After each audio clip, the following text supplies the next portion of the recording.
It's caught in the crossfire.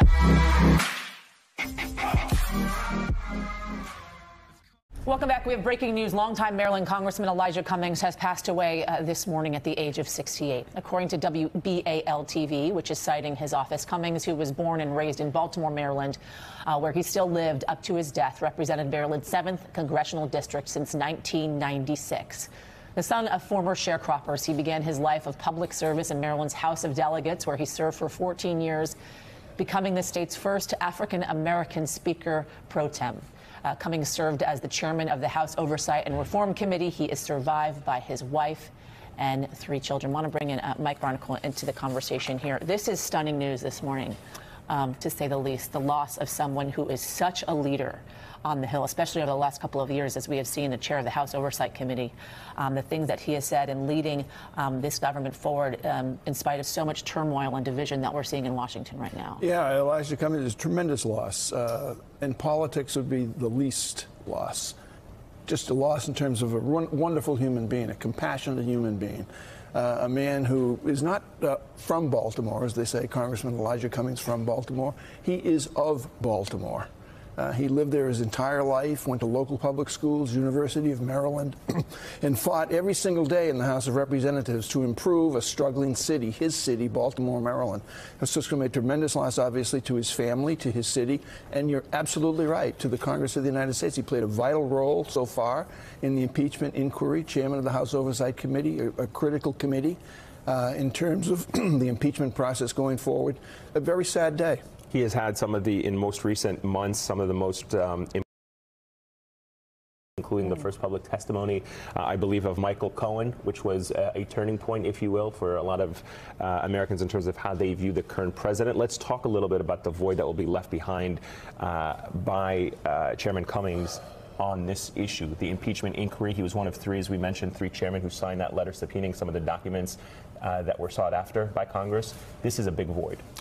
A huge void, because when you look at his career and you look at how he behaved, both as minority chair and as ranking chair of that committee, what you saw was every day an effort at fairness.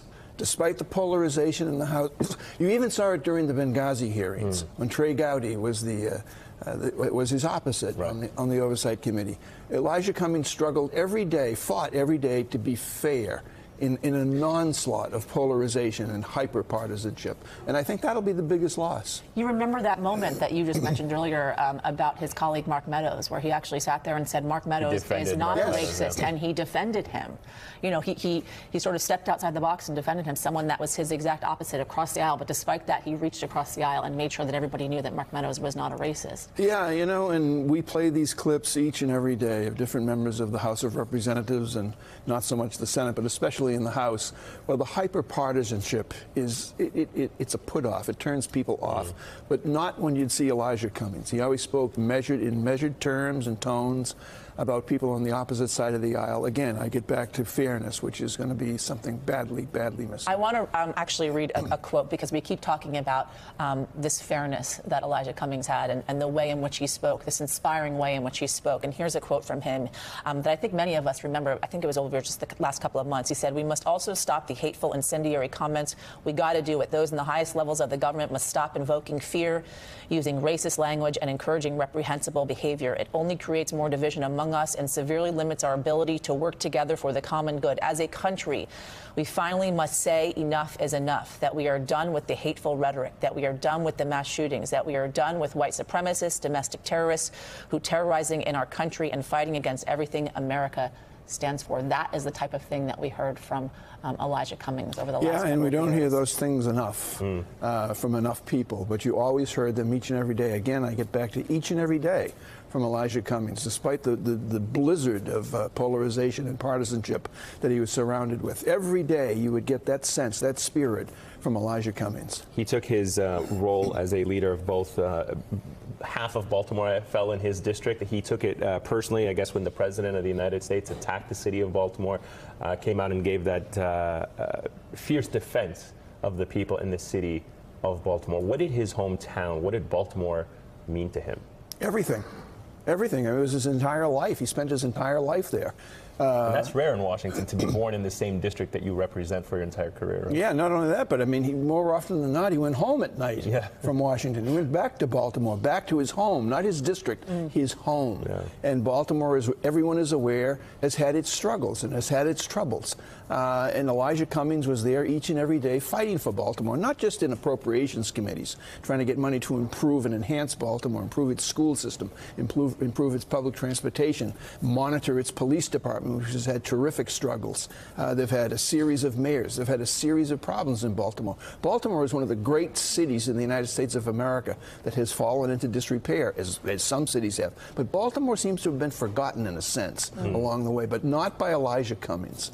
It seemed as if people in the community knew Elijah Cummings. I was hearing that it wasn't odd to see him grocery shopping at the local Giant store. People knew him by name. Accessible. Yeah, he was very accessible, as many people in Washington are not necessarily so. Yeah, well, in Washington, but the Congress, especially the House of Representatives, they work Tuesday through Thursday. They go home and they have fundraisers. Elijah Cummings went home to talk to people, to see people, to live among the people that he lived with among his entire life. When we talk about what this means in terms of the Democratic caucus, so many of the personal issues that he championed, the civil rights movement, he championed also Black Lives Matter. In fact, there was a quote where he said, "Our party does not just believe but understands that Black lives matter, but we also recognize that our community and our law enforcement work best when they work together." That in itself is revealing about what he tried to do, how he tried to position himself at these polarizing times in our country. Yeah, and I think he received some small elements of criticism from the far left of his party. But again, I get back to his voice. His voice was always measured, always filled with fairness and objectivity. He had a view of life, he had a view of politics that I think enhanced both him and the process that he was part of, the political system. I wish we had more people like Elijah Cummings, more people like his voice, more people like his approach to politics. Yeah, we certainly need it now more than ever. Again, Congressman Elijah Cummings dying at the age of 68, as we are learning this morning. An incredible loss to Washington, an incredible loss to this country, and really an incredible loss.